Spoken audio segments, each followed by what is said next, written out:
Rickshaw, institute तक जाना है, चल दोगे? हाँ हाँ बैठो। ठीक है।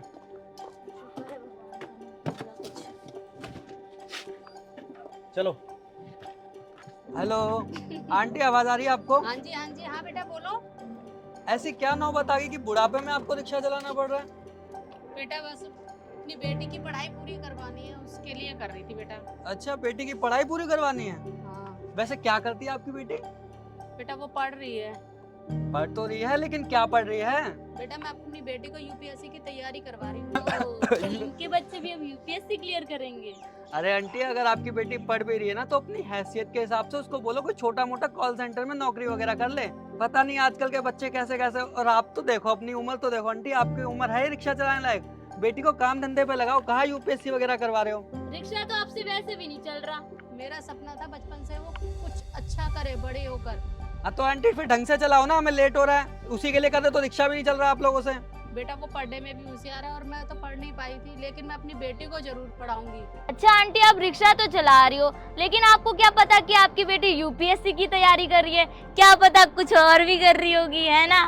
बेटा आप मेरी बेटी के बारे में ऐसे मत बोलो, मुझे अपनी बेटी पे भरोसा है। और आप भी तो किसी की बेटी हो, आप भी तो किसी के बेटे हो, जो आप इस तरह से बोल रहे हो। अरे आपको तो आंटी भरोसा होगा ही, आप पेरेंट्स हो, लेकिन आपके पीठ पीछे आपकी बेटी क्या गुल खिला रही है तो आपको नहीं पता ना। और आंटी इतनी धूप में आप रिक्शा चला रही हैं, इससे अच्छा तो आप कुछ और काम करती। अगर मैं होती ना, मैं तो कभी अपने पेरेंट्स से ये काम नहीं करवाती। और मैं तो कह रहा हूँ आंटी, अपनी बेटी को घर में बिठा के रखो, क्योंकि कांच और घर की लाज पे अगर लोगों की बुरी नजर पड़े ना तो टूट जाती है। ऐसे मत बोलो। अबे चुप करो यार। ओए बुढ़िया, चल हमें हमारे इंस्टीट्यूट छोड़, वैसे भी लेट हो चुके हैं यार। सही कह रहे हो यार।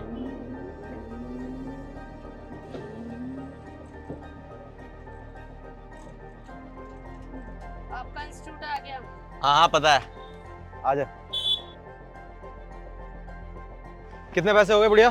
20 रुपए सवारी। 20 रुपए सवारी। लो भाई 60 रुपए दो। अरे बेटा आप किस कोचिंग में पढ़ते हो? मेरी बेटी भी ना इसी कोचिंग में पढ़ती है। अच्छा, इस कोचिंग में अब तुम्हारे बच्चे भी पढ़ेंगे? देख रहा है आकाश, इन गरीबों के बच्चे भी अब हमारी कोचिंग में पढ़ते हैं। कुछ भी।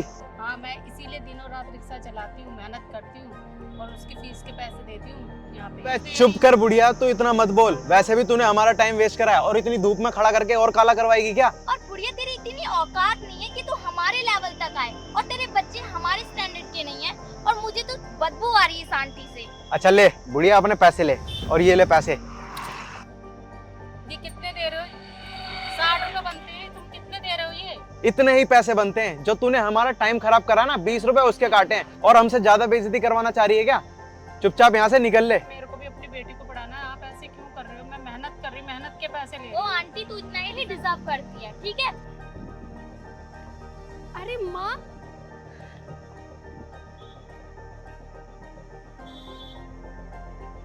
अरे माँ, मेरी बेटी आ गई। अरे रूबी तू? अरे लगता ही था ये चंपू इसी की बेटी होगी। आई सही बड़ी। कह रहा है, देख रहा है इसका गेटअप, बिल्कुल भिखारन सी बन के आई है, लगता है किसी शादी में जाने वाले गांव की। आकाश जरा मिलो हमारी टॉपर से। मैं तो इसको देख के उल्टा छूट जाता हूँ, मैं क्या मिलूं उससे भाई, वरना मेरी बेइज्जती ना हो जाए। तेरी जैसी बहन जी को ना इंस्टीट्यूट में पढ़ने की जरूरत नहीं है, तू भी ना बाहर आके भीख मांगा कर, और ना हो सके ना अपनी माँ की तरह रिक्शा चला लिया कर, वो तेरे पे ज्यादा सूट करेगा। गाइस, तुम लोग कैसी बातें कर रहे हो? मैं एक दिन पढ़ाई करके बहुत बड़ी ऑफिसर बनूंगी और मेरी माँ का मैं सपना पूरा करूंगी। अच्छा, रिक्शे वाले की लड़की। हम जैसे तो पढ़ाई कर ही नहीं रहे, हम तो आईएएस बनेंगे ही नहीं। तू ही बनेगी यहाँ पे। और तुझे एक बात बता दूं, अमीर घर के बनते हैं बड़े बड़े ऑफिसर, तुम जैसे गरीब नहीं। तुम रिक्शा ही चला के खुश रहो अपनी माँ की तरह। अबे आकाश, तू साले चुप क्यों है? तू बोल, आज तेरे को मौका मिला है। इसके लिए भी और मुझे मौका चाहिए।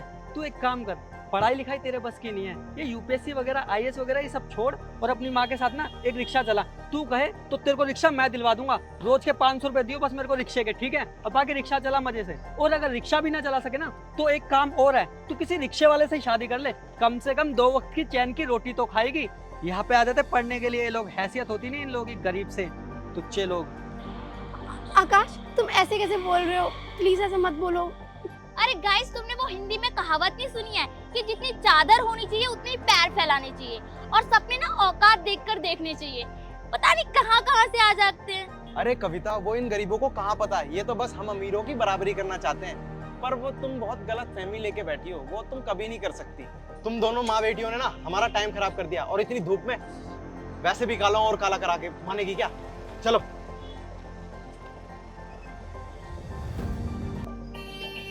सॉरी माँ, मेरी वजह से आपको आज ये दिन देखना पड़ा और कितना बुरा भला सुनना पड़ा। यकीन मानिए, एक दिन मैं इन सब का मुंह बंद करवा दूंगी और बहुत बड़ी ऑफिसर बन के दिखाऊंगी।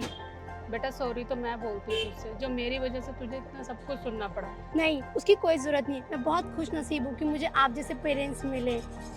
बेटा बस मेरा भरोसा मत तोड़ना। कभी भी नहीं। अरे तुम लोग क्यों इतने परेशान हो रहे हो? तुम्हें तो पता ही है पिछली बार की तरह ये वाला भी टेंडर पास ही हो जाएगा। हालांकि पता है नई जिला कलेक्टर आई है, तो कोई बात नहीं, अगर नहीं मानेगी तो तेरे भाई ने ये भी जुगाड़ कर रखा है। 10 लाख रुपए मुंह पे फेंक के मार दूंगा, टेंडर ही पास हो जाएगा। देखते हैं। क्या लगता है तुम्हें ये पैसे देख के ले लेगी? यार ऐसा कौन सा बंदा होगा जो 10 लाख रुपए देखकर एक साइन नहीं करेगा? और वैसे भी मैंने बहुत सुना है कि ये जो जिला कलेक्टर है ना, ये तुरंत साइन कर देती है। हाँ, बट मैंने उसके रिकॉर्ड चेक करे, उसने आज तक किसी भी गलत डॉक्यूमेंट्स पे साइन नहीं करे। करवाया तो है, लेकिन ओरिजिनल लग रहा है।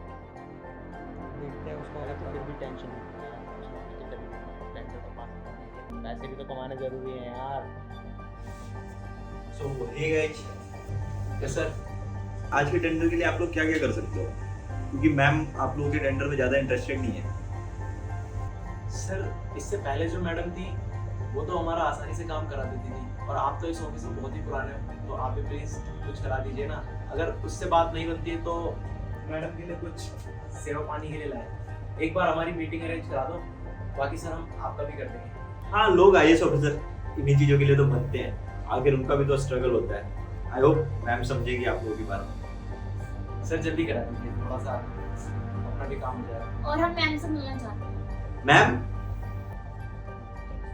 हाँ जी, बोलिए। Hello ma'am. मैम मैंने आपके बारे में बहुत सुना है, आप यहाँ की बहुत अच्छी जिला कलेक्टर हो और आप हमारा काम बहुत जल्दी करा दोगे। बस एक साइन कर दीजिए।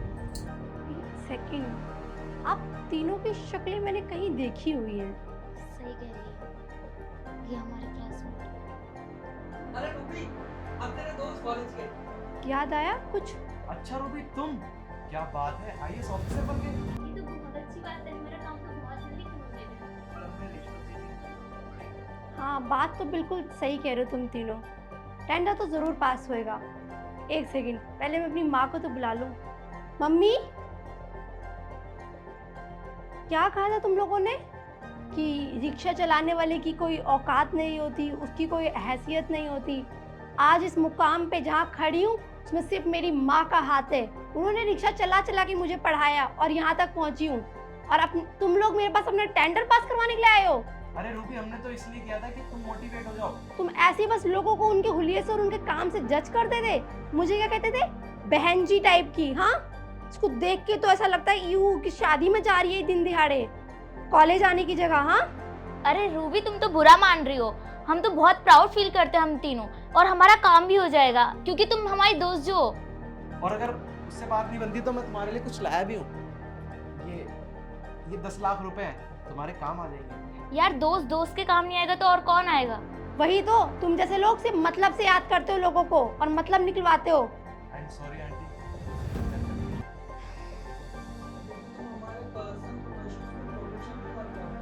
शर्म आनी चाहिए। पहली बात तो मेरी तुम्हारी कोई पर्सनल दुश्मनी नहीं है। तुम्हारे टेंडर में ऑलरेडी प्रॉब्लम है जिसकी कॉपी मेरे पास आ चुकी है अंदर। और इसलिए तुम लोग रिश्वत देना चाहते हो, और रिश्वत खोर यहाँ पे अलाउड नहीं है। हमें तुमसे बहस करने का कोई शौक नहीं है, हम यहाँ अपने काम के लिए आए हैं। आप लोगों के ऊपर आईपीसी सेक्शन 171E के तहत जेल होगी, क्योंकि आप लोगों ने एक आईएएस ऑफिसर को रिश्वत देने की कोशिश की। अच्छा, तो तुम अब हमें जेल भेजोगे? क्या सबूत है तुम्हारे पास कि हम तुम्हें रिश्वत दे रहे हैं? और वैसे भी यहाँ रोज ऑफिसर आते हैं, रोज चेंज होते हैं। और भूलो मत, इस पूरे ऑफिस में सीसीटीवी कैमरास लगे हुए हैं। With sound. Sorry Ruby, please माफ कर दो हमें। यार, हम तुम्हारे दोस्त हैं। थे, और काफी अच्छे दोस्त थे जो कि उनकी माओ को जलील करते हैं। और हाँ, तुम लोगों ने काफी अच्छा दोस्ती का फर्ज निभाया, किसी की माँ की इंसल्ट करी। I am really sorry sir, please माफ कर दीजिए, आइंदा ऐसी हरकत नहीं होगी। अब जेल में अपनी गुनाहों की माफी मांगना, आई डोंट थिंक सो गुनाहों की माफी होती है। Sir please sorry, sorry sir, हमें माफ कर दीजिए सर, आइंदा ये गलती कभी नहीं होगी सर। कोर्ट कर दे तो उनकी कॉल है, जज से भी माफी मांग ही सकते हो, गुनाहों की माफी नहीं होती। चलो गाइस चलते हैं यहाँ से। अब जेल में अपनी गुनाहों की माफी मांगना। और इको लिया अपना